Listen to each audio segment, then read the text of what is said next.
নির্বাচনকে স্বচ্ছ করতে কমিশনের অভিনব পদক্ষেপ, এবার বুথের বাইরেও লাইভ স্ট্রিমিং।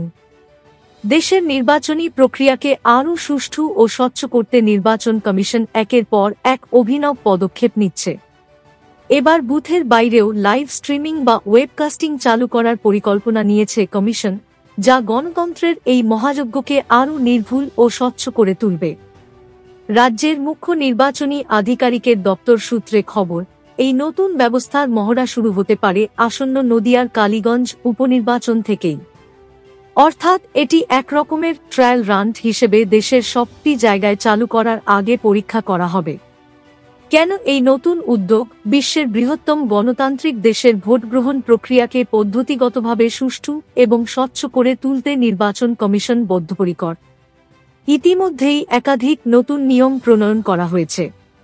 এতদিন পর্যন্ত কেবলমাত্র বুথের ভিতরে এবং ভোটগ্রহণ কক্ষে ওয়েবকাস্টিং করা হতো। এর মাধ্যমে ভোটগ্রহণ কক্ষের ভিতরের গতিবিধির উপর সরাসরি নজর রাখতে পারত কমিশন।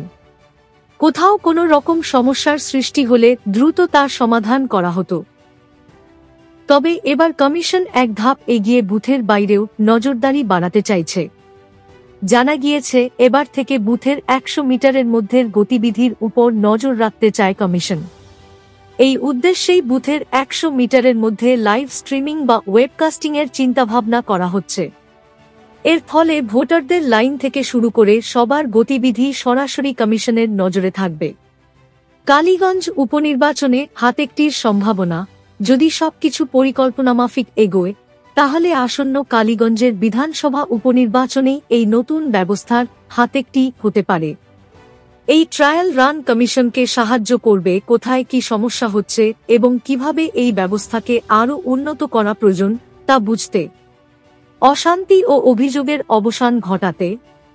নির্বাচনের সময় কিছু জায়গায় শাসক এবং বিরোধী পক্ষ বুথের বাইরে অশান্তি এবং গণ্ডগোলের অভিযোগ তোলে। এই অশান্তিকে ঘিরে চলে অভিযোগ পাল্টা অভিযোগ, যা মীমাংসা করতে কমিশনকে অনেক সময় দ্বন্দ্বের মধ্যে পড়তে হয়। সেই অবকাশকে সম্পূর্ণভাবে দূর করতেই নির্বাচন কমিশন এই নতুন পথে হাঁটতে চলেছে। বুথের বাইরেও লাইভ স্ট্রিমিং চালু হলে যেকোনো অপ্রীতিকর ঘটনা সরাসরি নজরে আসবে এবং দ্রুত পদক্ষেপ নেওয়া সম্ভব হবে, যা নির্বাচনের বিশ্বাসযোগ্যতা বাড়াতে সহায়ক হবে।